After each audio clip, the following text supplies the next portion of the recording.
കോൺഗ്രസ് നേതൃത്വവുമായി അകലുന്ന Thiruvananthapuram M P Sasi തരൂരിനെതിരെ വിമർശനം ഘടിപ്പിച്ച് സംസ്ഥാന കോൺഗ്രസിലെ നേതാക്കൾ.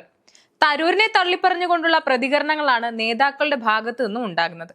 തലസ്ഥാനത്തെ പരിപാടികളിൽ ശശി തരൂരിനെ പങ്കെടുപ്പിക്കില്ലെന്ന് പറഞ്ഞ് കെ മുരളീധരൻ രംഗത്തെത്തി. തരൂരിന്റെ കാര്യം ഞങ്ങൾ വിട്ടു, നടപടി എന്ത് വേണമെന്ന് ദേശീയ നേതൃത്വം തീരുമാനമെടുക്കും. തരൂരിന്റെ കാര്യം പാർട്ടി വിട്ടതാണ്, അദ്ദേഹം കൂട്ടത്തിലുള്ള ആളായി കണക്കാക്കുന്നില്ലെന്നും മുരളീധരൻ മാധ്യമങ്ങളോട് പറഞ്ഞു. വിവാദ പ്രസ്താവനകളും മോദി സ്തുതിയും ലേഖനങ്ങളും കൊണ്ട് നിരന്തരം കോൺഗ്രസിന് തലവേദനയാകുന്ന ശശി തരൂരിനെതിരെ ആഞ്ഞടിച്ചിരിക്കുകയാണ് കോൺഗ്രസ് നേതാക്കൾ. ശശി തരൂർ കോൺഗ്രസിനെ കൊണ്ട് നേടാവുന്നതെല്ലാം നേടിയെന്ന് രാജ്മോഹൻ ഉണ്ണിത്താൻ പറഞ്ഞു. പലതവണ ഹൈക്കമാൻഡ് വിലക്കിയിട്ടും തരൂർ പിന്നോട്ട് പോയില്ല.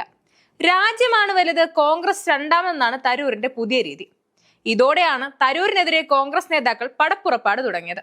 കോൺഗ്രസ് നശിക്കണമെന്ന് ആഗ്രഹിക്കുന്നവരോടൊപ്പമാണ് ഇപ്പോൾ തരൂർ എന്ന് ഉണ്ണിത്താൻ പ്രതികരിച്ചു. കോൺഗ്രസ് നശിക്കണമെന്ന് ആഗ്രഹിക്കുന്നവരല്ലാതെ മറ്റാരും ശശി തരൂരിനെ പിന്തുണയ്ക്കില്ല. കോൺഗ്രസ് പാർട്ടിയെ കൊണ്ട് നേടാവുന്നതെല്ലാം ശശി തരൂർ നേടിയിട്ടുമുണ്ട്. പാർട്ടി പുറത്താക്കണമെന്നാണ് അദ്ദേഹം ആഗ്രഹിക്കുന്നതെന്നും രാജ്മോഹൻ ഉണ്ണിത്താൻ പറയുന്നു. ശശി തരൂർ ചെയ്യുന്നതെല്ലാം പാർട്ടിക്ക് ദോഷകരമായ കാര്യങ്ങളാണ്. കോൺഗ്രസിന്റെ ഭാഗമല്ലാതെ എന്തെങ്കിലും നേടാനുണ്ടോ എന്നാണ് അദ്ദേഹം ഇപ്പോൾ ചിന്തിക്കുന്നത്. കോൺഗ്രസ് തകർന്നു കാണണമെന്ന് ആഗ്രഹിക്കുന്നവരാണ് തരൂരിനൊപ്പമുള്ളത്. പാർലമെന്ററി പാർട്ടി യോഗം ഇക്കാര്യം ചർച്ച ചെയ്യും. ഉചിതമായ സമയത്ത് ഉചിതമായ തീരുമാനം ഹൈക്കമാൻഡ് എടുക്കുമെന്നും അദ്ദേഹം വ്യക്തമാക്കി. ഇതിനിടെ അടിയന്തരാവസ്ഥ ലേഖന വിവാദത്തിൽ വിശദീകരണവുമായി ശശി തരൂർ എം പി രംഗത്ത് വന്നിരുന്നു. ഗാന്ധി കുടുംബത്തിനെതിരെ താൻ ഒന്നും പറഞ്ഞിട്ടില്ലെന്നും വിമർശിക്കുന്നത് തന്നെ വായിക്കാത്തവരാണെന്നും തരൂർ പറയുന്നു. 1997 താൻ എഴുതിയത് തന്നെയാണ് ഇത്തവണയും എഴുതിയത്. നടന്ന ചില സംഭവങ്ങളെക്കുറിച്ചും അതിലുൾപ്പെട്ട ചില വ്യക്തികളെക്കുറിച്ചുമാണ് ലേഖനത്തിൽ പരാമർശിച്ചിട്ടുള്ളതെന്നും ശശി തരൂർ വിശദമാക്കി.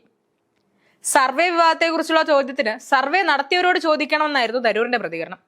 സർവേയെക്കുറിച്ച് താൻ അറിഞ്ഞുവെന്നും അത്രേ ഉള്ളൂവെന്നും തരൂർ കൂട്ടിച്ചേർത്തു. പാർലമെന്റിന്റെ വർഷകാല സമ്മേളനം തുടങ്ങാനിരിക്കെ തരൂരിനോട് സ്വീകരിക്കേണ്ട നിലപാട് സംബന്ധിച്ച് കോൺഗ്രസിൽ ചർച്ചകൾ സജീവമാണ്. കോൺഗ്രസിനെ പ്രതിനിധീകരിച്ച് ശശി തരൂർ സംസാരിക്കുന്നത് വിലക്കണമെന്നാണ് ഉന്നത നേതാക്കൾ പറയുന്നത്. പ്രസംഗിക്കുന്നത് വിലക്കി വിപ്പ് നൽകുന്നതും പരിഗണനയിലുണ്ട്. വിപ്പ് ലംഘിച്ചാൽ ലോക്സഭാംഗത്വം നഷ്ടമാകും. എന്നാൽ അത് തരൂരിന് അവസരം ഒരുക്കുമോ എന്നും ആശങ്കയുണ്ട്. അതേസമയം തനിക്കെതിരെ കോൺഗ്രസ് നേതാക്കൾ വിമർശനം ഘടിപ്പിക്കുമ്പോൾ തരൂർ തുടർന്ന് പ്രതികരണത്തിന് തയ്യാറല്ല. കോൺഗ്രസ് നേതാക്കളുടെ വിമർശനത്തിൽ പ്രതികരിച്ച് doctor Shashi Tharoor M P ആരെക്കുറിച്ചും ഒന്നും പറയുന്നില്ലെന്ന് ശശി തരൂർ പറയുന്നു. വിമർശനങ്ങൾ ആർക്കെതിരെയും ഒരു പരാതിയും ഇല്ലെന്നും വിമർശനമില്ലെന്നും ശശി തരൂർ വ്യക്തമാക്കുന്നുണ്ട്. എന്താണേലും ശശി തരൂരിന്റെ കാര്യം അവതാളത്തിലാണ്.